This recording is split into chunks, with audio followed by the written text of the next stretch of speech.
Okay, so good morning everyone. I still have sleep in my voice. I hope you don't mind that too much. But today we're going to be looking at a really interesting movie called The Bay. Someone told me about it in the comment section. I was like, okay, it's another one of these stupid movies since it's Dumb Movie Monday. And honestly, I didn't choose anything yet. But as I looked at the trailer, I didn't want to look at it too much because it actually looks really interesting. I don't know if it's a stupid movie, but it looks like one of those sci-fi type movies. So I figured we'd do something a little different and have a different type of adventure. This movie costs $4 on YouTube, so I hope it's freaking worth it.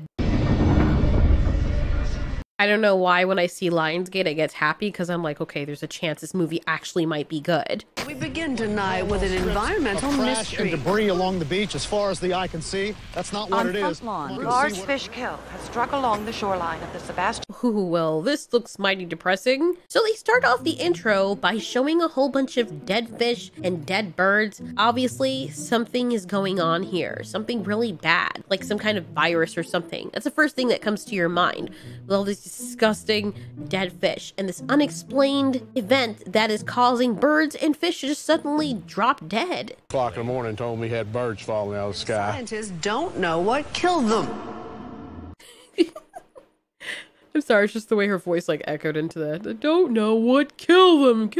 I'm like, Jesus, it's not that serious. I mean, maybe it is, but still. So apparently this movie is based on or at least from the studio that created Paranormal Activity and Sinister, I guess. And it's supposed to have the same feel because the entire thing is just going to be people on different mediums, just cell phones, cameras, whatever was recording. And then they get this girl. I freaking swear to God, I don't know what it is with this girl, but I do not like her character. Her character is so freaking annoying. I mean, Jesus Christ, it takes me all of a freaking second to become totally annoyed with her. And I know I have these problems too, okay?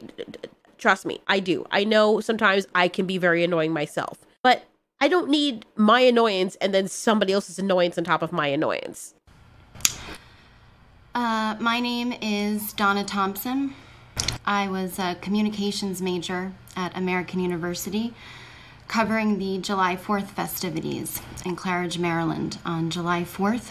Fucking hell, dude. Did no one ever give her a freaking candy to suck on or at least some fucking water, my dude? I'm trying to listen to this and all I keep hearing is...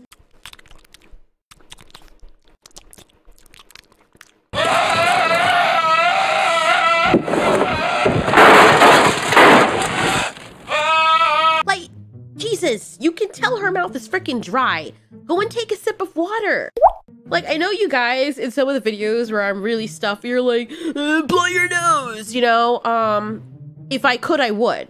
I can't. Like, my fucking nose is swollen shut. Like, it's impossible to blow my nose because no air will come in, no air will come out. Coronavirus! It is what it is. However, this shit is something that she can control. You can drink some freaking water so you don't sound like you're trying to start a fire in your goddamn mouth. Maryland on July 4th, 2009. You okay, Donna? No, she's not okay. She needs a sip of water. And Jesus, so do I after listening to this, because like now I feel like my mouth feels like it's paralyzed. Oh, give me a second. Donna? Yeah. Okay? Are we all right? Yeah, I'm sorry. I thought this was going to be a little easier to talk about. Now that she took a moment, let's see if she's a little bit better. The story does look intriguing because now I want to figure out what exactly happened in this town. She's obviously here too. It's from her perspective partially. My name is Donna Thompson. For 3 years, I and a few others have been trying to speak out about what happened in Claridge, Maryland. Maybe it's the way she frickin' talks. I have no idea. She does get a little bit better as time goes on, but every time she pulls that like frickin' clammy ass cheeks trying to be pulled apart by a frickin' vice, it just grates on my nerves. I swear to goodness. Maybe it's because I'm really freaking tired and I don't know. But let's get past this into the freaking story. Jeez, I did not get up on the right side of the bed today. And this just feel like it knocked me back onto the other side of the bed after I landed on the freaking wall. Good morning, Maryland. Oh, wait. Sorry. Honestly, why didn't anyone tell me my pants were too tight? Fucking God, dude. I can't with this narrator. Oh my God. Is she the one who's going to be telling the story the entire movie? Jesus Christ. Why am I so, like, I don't know. I am so sorry. I am so sorry if the actress actually speaks like this. But, I mean, from one annoying voice to another, holy shit, man. I feel like I'm listening to myself, you know, when I recorded something on a freaking tin can. I'm pretty sure it's the device that she's using because there's just way too many freaking sharp-ass S's and you can hear everything. Oh my God, this was not a really good recording. They didn't do you justice. And maybe they were trying to simulate the real-life thing, but God, it makes it really hard to listen to. And it's not even fair to the freaking character because it makes me instantly dislike her out of the box. And why does someone have to tell you that your pants are too tight? You know, when you're putting them on, you can feel that. You can see that. Do you not look at yourself in the mirror when you get dressed? You know goddamn well your pants were too tight. If you're that oblivious that you can't notice that your pants are too tight and you think it's everybody else's responsibility to tell you that your pants are tight, you shouldn't be on camera. You shouldn't be doing this. And let's say someone did have the presence of mind to tell you. Next thing you know, you'd be throwing freaking metal cans in their face because apparently they're harassing you. This whole job is wrapped up in your freaking appearance. And you don't know when your own pants are too tight on your own ass? I'm sorry, it's just that every time I look at this footage, it's a little difficult and I have this tendency to overcompensate. You do you? Are you trying to overcompensate by wearing those tight pants too? Girl, go. I will give them this though. The actress does a really good job selling the role of this very mundane, ordinary, and extremely annoying character. I can give respect to people when they sell a role, because if someone makes you annoyed or hate a character or very much love a character, that character will be burned in your brain for all eternity. Hopefully not this character though. I really don't want to remember this character after I finish watching this movie. And maybe the saving grace is that the movie is actually better than the actual character. I don't want anything bad to happen to Donna's character. She's not like Joffrey from Game of Thrones where you're like, man, can somebody kill this thing already? No, it's not that. I just don't want her to exist. Like, I just don't want the character to be a thing. I just wish it wasn't a thing. I wish this is not what they greeted us with when we started the movie. Anyway. I mean, maybe you should have gotten a voice actor or something to do this. I don't know. It's funny that they say that. I think she realizes I am not the best person for this job. No, you are not. From the tapes, what we're seeing is that some strange happenings are occurring. 2 divers turned up dead and everyone thinks that it's sharks. Even though sharks don't usually come to the side of the bay. But what else could it be? Oh, you're about to find out that it's something that you would have never imagined. Or maybe you would have, because, you know, trailers give away everything. Now, as it continues, we find out that the little agricultural farm that they have for the chickens in this small town, yeah, apparently the poop for the chickens, they shovel all of that out and put it right by the water. So that the shit from the chickens that's filled with steroids, you know, because they're passing all the food filled with steroids and processors inside of them, processed food. Yeah, that's all running into the water. And yeah, they claim that they have some kind of filtration system, but let's be honest. Anytime there's some kind of chemical runoff, oh yeah, and they also mentioned that there was some kind of nuclear leak some years ago. It's just a great amalgamation for something terrible to happen, like what happened with the host. About 10,000 pounds worth of food. They do this all very mathematically. You know, I don't care. And of course, you have the politicians that are like, the bay is totally safe, you guys. Oh, these crazy people are talking about don't drink the Kool-Aid, you know, because their kids have all been playing here. Meanwhile, the only reason they know they're encouraging people to go back to the bay is because they don't want a whole bunch of people panicking on their watch when they're trying to get reelected. These people have been around for a very long time. They've been in politics a very long time, and they've gotten a taste of that power, so they don't want to lose it. All our kids have grown up in the water in the bay, so I don't know what all the doom and gloom is all about. Maybe you should ask then, Karen. How about that? Maybe you should ask. If people were okay with the bay, then suddenly something happened that's out of character of what would usually happen in that town, people have the right to ask questions. That is entirely chicken shit. Over here. Look how close we are to the water. It's right there. So yeah, the chicken shit is literally feet away from the water. I don't know what that thing was that just jumped out of the water too. Some kind of foreshadowing. Surprised that guy didn't say anything about it. They also do a very good job with suspense in this movie. I'm actually quite impressed. Like, the entire time I'm hooked, even though you're just watching like offshoot footage. And then they start amping things up and you're just wanting to see more and more because all they give you is little glimpses of bad things that are happening. The way that you would see a whole bunch of clips arranged on the internet. Everything is fine. And then the next thing you know,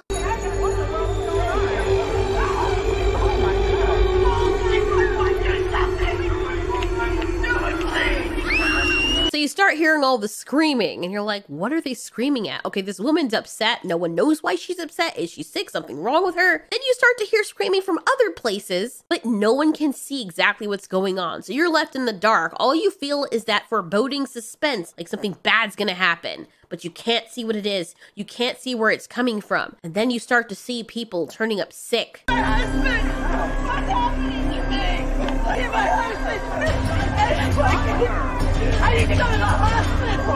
Someone needs to get me to the hospital! Okay, her acting isn't, perfect, but for the most part, they sell it with the mood that they set in this movie. Very impressed with that. This woman has lesions and pustules all over her body. She was the one that was being dunked in the water only moments ago. She was fine, and then all of a sudden, now she's dying. What is going on? Meanwhile, Dry Tongue over here, with a dry tongue frequency that is sharp enough to frickin' split glass wide open. He's basically an intern reporter, someone fresh out of college doing the reporting, and you can tell because she's unbearable. Should have a report of who the winner is shortly. I need to go to the hospital! Someone needs to get me to the hospital! Man, the music is done well here. That guy who was in the eating contest, he was about to hurl. Take notice of that. Take notice of the people who are now very sick and having lesions. And it's not just one person, it's two. When you start seeing it happen to one person, that starts to happen to a whole bunch of people, holy shit, you know something bad is going to happen. And then there's projectile vomiting. Oh, are you getting that? Are you getting that? He just vomited. Are you getting that? Oh my gosh. Oh my god. Oh my god. Yeah. Like, one person vomiting, everyone's just gonna think, yeah, he lucked out of this competition. Then 10 people vomiting after they just eaten crab from the bay. Yeah, that's reason for concern. That's where I'd be like, you know what, I'm gonna make myself puke just on principle because I don't know what the hell's going on, just in case it's poison. Because that's the first thing I would think of. Man, the use of the music in this is so well done. Wow, hats off to the director and the people who put this together, because I've heard many modern day movies try to do the whole tension thing, and sometimes it falls flat. Sometimes they overuse it, sometimes they do the jump scares, but it's refreshing to see something horrifying and very creepy that doesn't rely on jump scares alone. The tension builds in a natural manner, the way it would if you were experiencing it in person, and I can admire that. So we get some footage of Dr. Jack Abrams, a whole bunch of patients start coming in, and this guy is getting overworked. Does that remind you of anything? Shit starts breaking out, a whole bunch of people start flooding to the hospital. Hospitals become overrun. I wonder what that could ever be. We only are amazed by it, and we can only relate to it because it's what people have gone through in 2020. But if you were something like a vampire and you've lived a very long time, you would look at this and be like, why is everyone losing their minds? This stuff happens every 100 years. He asked the patients to tell them symptoms that they're having. Honestly, I mean, I know that she's supposed to be the star because she was the reporter that caught most of it, but like through half of the movie, she even says that that's when they stopped the footage. She has no more footage after that. So why is she still talking? Like, why, whatever. She says that Dr. Abram would die later that night. So all of this stuff that happened in the course of a day. From the time people were showing symptoms to the night there were so many people dead. The patients show the doctor and the camera what the symptoms are. Ugh. The top left-hand corner looks like a map of the United States. As more people start coming in for the same symptoms, as more people start to show up incredibly, very, very sick, the town of Carthage realizes that something is really wrong and they are way out of their scope. This is what has to be one of the scariest things I've seen. A woman reporting to 911 that her neighbor is losing her shit and looks really sick and they need to carry someone over immediately. Oh my god!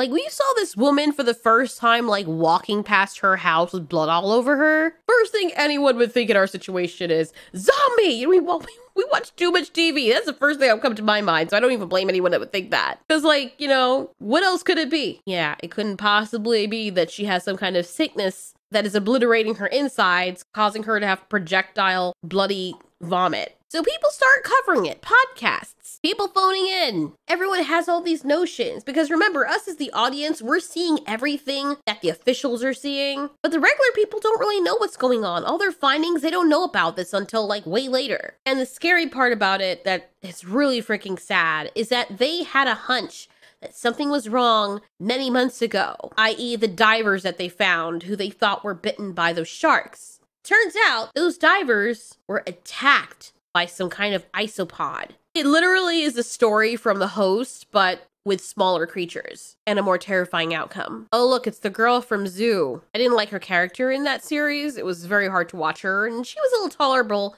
near the end. But she and her husband and their baby is out on the boat, and the minute you see the baby in there, you know something bad's gonna happen. No! So apparently they don't have any self-service out here, which I can understand. I figured if they were in the bay, they would, but they're away from towers, so it makes sense. And yes, if you ever go on a cruise, it's one of the most beautiful experiences you'll ever have, but there is no cell service. And the Wi-Fi shit, I don't know, it might not be now. It was years ago when I went on with my family. But that's the beauty of it. It's great that your phone doesn't work out there because you just want to enjoy yourself. And enjoy myself I did. So that's what these guys are doing out here. So they have no idea what's going on. Apparently the girl's mother's been trying to reach her, telling her that when all of this is happening, that she should not come back. Stay on the boat. Like, lady, you have to come back at some point to refill. So what did she expect them to do? But I understand why she's saying that, and then you can hear what's possibly the last words of her mom on the phone, saying that her dad's in the hospital, that they're amputating his leg, only for later on, like moments later, for the blisters to spread to the other leg, because remember the hospital has no idea what this disease is. You and I now have an idea that it's parasites causing this, but they don't. Mutilated. Oh, mutilated. We have here, we have the tongue is missing on these. No tongue? Like it's been bitten. It's, I'm not sure who does this. Fish don't bite fish. I mean, if they're piranhas, they do though. Cause I mean, fish don't bite though. So, fish don't bite. Of all the fish in the sea, you never once considered that there was probably a species of fish that does bite? But then why would they do that? Do the fish have aquatic rabies? Because then why would they bite and then not finish the meal? Then tons of fish turn up dead. Like as far as the eye could see for some people. Like that little part where the sea meets the sky, the horizon. Yeah, that's as far as people can see fish floating dead in the water, which is scary. Could they be a mutated species of piranha? It doesn't take long for the rest of the world to catch up with what we now know, and it's that there are these isopods that are infesting people, and when the larvae hatch, they eat the person from the inside out. Or like, they eat their way in and then eat their way out. It's freaking disgusting, dude. What the fuck is that? Yeah, they did this movie really well because that part right there was freaking creepy. You can literally hear people screaming from all over, several different directions, and they're all screaming in agonizing pain because some weird ass shit is eating their intestines and organs like freaking mini chest bursters until they get outside.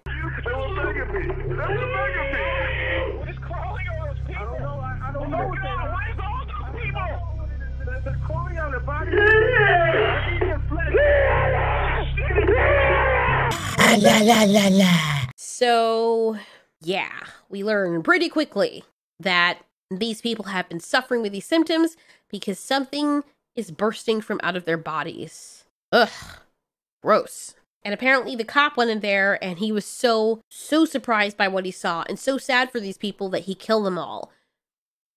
First of all, they respond to this call. Why is only one officer going in? Like, if you respond to a call with screams and whatnot, why would one officer stay in the car while the other one officer goes in? If something were to happen to the officer, he can't have backup. I mean, somebody screaming No matter if it's a medical case or a violent case, you'd think you'd have 2 officers there, which is the reason why there's both of you in the car, right? That's just weird. Any police officers here? Please let me know if that's protocol, because it's freaking stupid. Until now, they don't really show us what the bug is. We see hints of the bug, but we don't see the real mayhem. And I like what this movie does, because it doesn't really show you everything. It does a lot of hinting. It does a lot of foreshadowing and telling the story without showing you what's going on. It shows you the effects of this thing, which I think does a way better job with the terrifying factor of this type of storytelling. And Paranormal Activity did the same thing.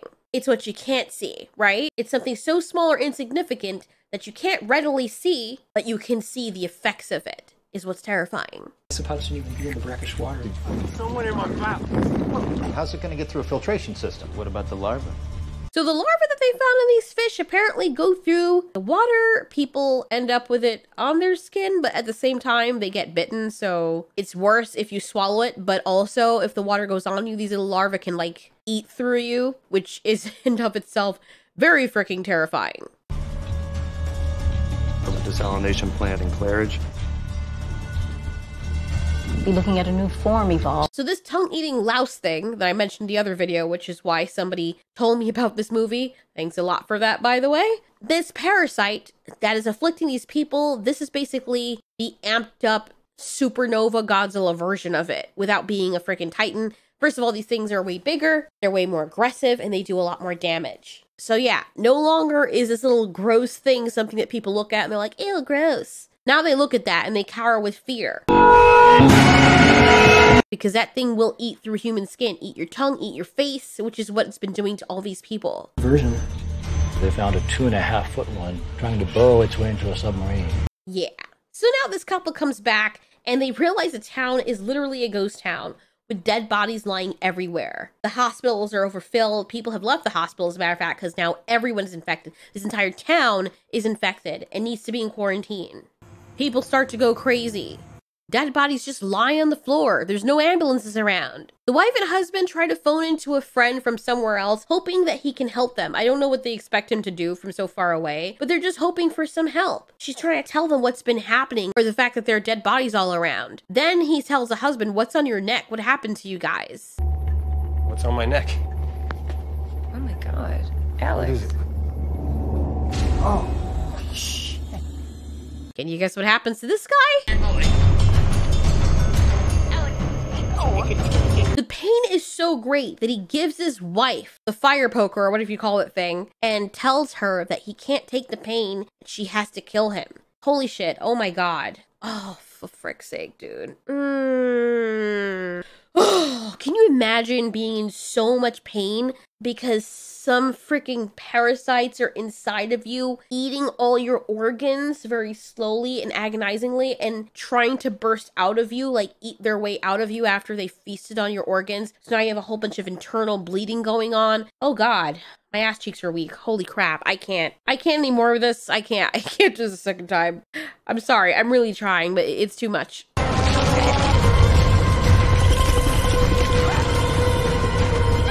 The whole movie ends with the government like sweeping it under the rug. Holy shit. Okay, I need to go to the bathroom. I don't know. Holy shit. I'm sorry. I don't know why this makes me have to pee, but it does. It's not even seeing it. It's just hearing it being described like these things are eating out your insides, you know? And just imagining feeling my internal shenanigans being chewed on by some... Oh God, I cannot. Thanks so much for watching. This has been Ulterior. You ask, we answer.